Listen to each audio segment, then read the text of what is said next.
यार वो कह रहे हैं कि इंडिया की 2 पॉलिसी है। इसका क्या यार थोड़ा नीचे विश्व कप का आयोजन हो या बाकी मल्टीनेशनल टूर्नामेंट्स हो, जहां 2 से ज़्यादा देश खेलते हैं, वहां पर पहले भी भारत ने मैचेस खेले हैं, भागीदारी की है और दुनिया भर के देशों की एक कमिटमेंट रहती है कि उन टूर्नामेंट्स में पार्टिसिपेट करेंगे और आईसीसी के रूल्स के अनुसार देखेंगे जो देश उसमें नहीं खेलता है उसके खिलाफ आईसीसी कार्रवाई भी कर सकता है।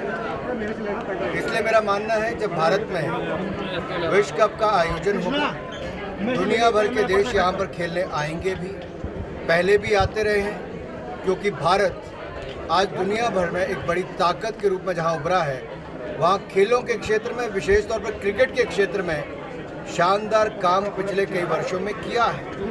ना केवल क्रिकेट टीम ने, क्रिकेट बोर्ड ने, बल्कि भारत ने दुनिया भर के क्रिकेट के लिए बहुत बड़ा योगदान दिया है और भारत में क्रिकेट का विश्व कप का आयोजन होना दुनिया के लिए एक बहुत बड़ा संकेत होता है और दुनिया भर के खिलाड़ी यहाँ पर आने के लिए आतुर होते हैं।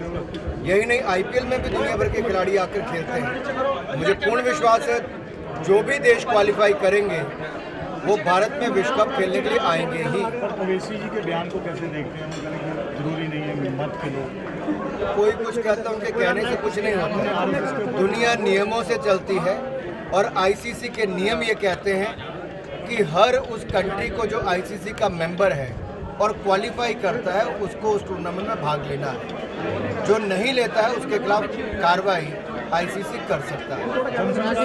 के ऊपर भी आरएसएस के ऊपर भी उन्होंने अटैक किया है। उन्होंने बोला कि उन्होंने एक व्यंग्य में बोला कि बीएसएफ यानी आगे नहीं बैठी हुई, अगर हमारे ऊपर ही कंट्रोल। कुछ लोगों का काम केवल उल्टे सीधे बयान देकर चर्चा में बने रहना है। हम देश को आगे ले जाने की बात कर रहे हैं, एकता एकजुटता के साथ, सबका साथ, सबका विकास, सबका विश्वास और सबका प्रयास, इसी मूल मंत्र के साथ देश आगे बढ़ रहा है। और आज इससे बड़ा अवसर क्या होगा? देश में 10 लाख नौकरियां देने की शुरुआत, और ये 10 लाख सरकारी नौकरियां हैं। आज़ादी के 75वें वर्ष में 75,000 नौकरियां। पहले ही दिन धनतेरस के दिन देश भर के युवाओं को माननीय प्रधानमंत्री जी ने दी, उनका आभार और सभी युवाओं को बहुत बहुत बधाई। हिमाचल इलेक्शन में आपने कहा था कि सीएम फेस आलाकमान तय करेगा, आप अभी अपने स्टैंड पर। देखिए, भारतीय जनता पार्टी कार्यकर्ताओं की पार्टी है और मैं एक कार्यकर्ता होने के नाते आपको इतना ही कह सकता हूँ, ये मेरे पे स्केल से बड़ा आप मुझसे प्रश्न पूछ रहे हैं, ये मैं तय नहीं करता या कोई और हमारे यहाँ तय नहीं करता।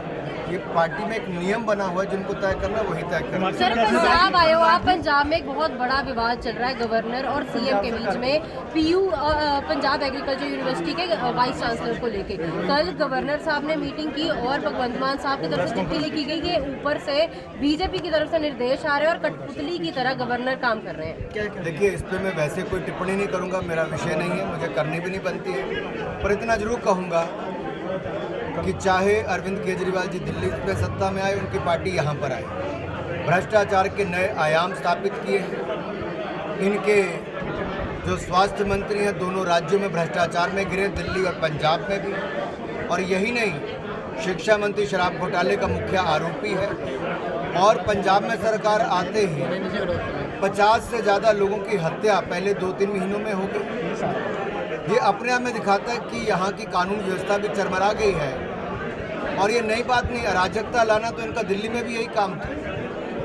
अगर पहले भी देखेंगे धरने पर बैठते थे दिल्ली में, यहाँ पर भी ये खुद कुछ ना कर पाए, आरोप प्रत्यारोप की राजनीति सत्ता में आकर भी।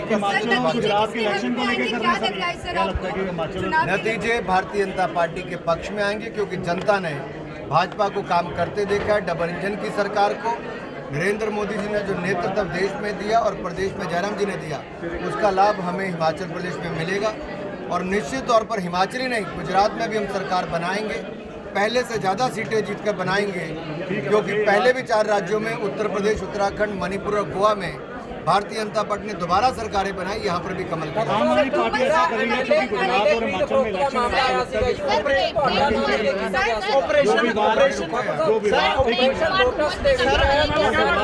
है आम आदमी पार्टी, आपको लगता है कि गुजरात और हिमाचल में इलेक्शन है उसको लेकर sir Anurag ji operation lotus में आपका जिक्र किया गया कि आपने पंजाब के एमएलए जलंधर के एमएलए की तरफ से तो क्या कहोगे? मुझे लगता है जिसका आधार ही कुछ नहीं है, आप ऐसे लोगों पर क्यों जाते हो जो है ही फर्जी है।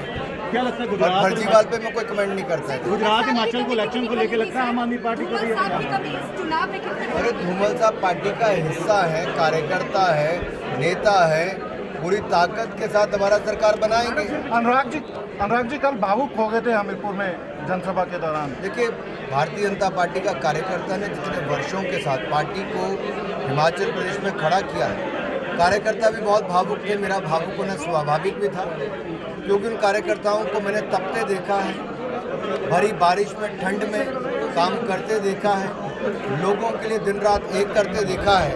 तो मैं सबके चेहरे देख रहा था, बहुत इमोशनल थे, भावुक थे। और जब माताएं, बहनें, युवा, नौजवान, बुजुर्ग भावुक हों तो आप अपने आप को कोई रोक नहीं पाता जी। हम एक नेता कार्यकर्ता के रूप में काम नहीं करते, हम एक परिवार के रूप में काम करते हैं। और परिवार के व्यक्ति जब बाकी भी उसी मनोदिशा में थे तो मैं भी वैसा ही। अनुराग जी बगावत आम आदमी पार्टी का खाता ना उत्तर प्रदेश में खुला है, ना उत्तराखंड में खुला है, हिमाचल में भी उनका डिब्बा बंद रहने वाला है। टिकट डिस्ट्रीब्यूशन को लेकर अनुराग जी काफी मनमुटाव काफी जगह काफी सीट से जो है देखने को मिल रहा है। टिकटें बहुत अच्छी बटी हैं, सरकार भी बहुत अच्छी बनी। गुजरात में क्या लगता है आम आदमी पार्टी खाता होगी? गुजरात में तो हम और अच्छा करेंगे, आप मुझसे लिख के ले लीजिए। और आम आदमी मैं आज आपको लिख के दे रहा हूँ, गुजरात में हम पहले से ज़्यादा सीटें जीतकर सरकार बनाएंगे। आम आदमी का कुछ नहीं है जी, जहाँ उनकी सरकारें हैं वहाँ पर उनकी बुरी हाल है, भ्रष्टाचार से घिरे हुए हैं। और उनके एक के बाद दूसरे नेता को इस्तीफा देना पड़ता है, कोर्ट के चक्कर काट रहे हैं, मुकदमे झेल रहे हैं। Anurag ji old pension scheme Punjab में लागू करने का फैसला लिया है, हिमाचल में आम आदमी पार्टी को लगता है फायदा मिलेगा। पंजाब की हालत आप मुझसे अच्छी जानते हैं क्या हालत है, जहाँ 10-10 दिन तक तनख्वाह देने का समय ना मिल पाए। पंजाब के लोगों ने इसलिए सरकार नहीं चुनी थी कि 10 दिन तनख्वाह ना मिले या हत्याएं हो जाएं, कानून व्यवस्था चरमरा जाए, भ्रष्टाचार का बोलबाला हो और कानून व्यवस्था कहीं ना हो। ये कहाँ का राज है? सर गैंगस्टर जिस तरीके से एक्टिव हो चुके हैं, कानून व्यवस्था वही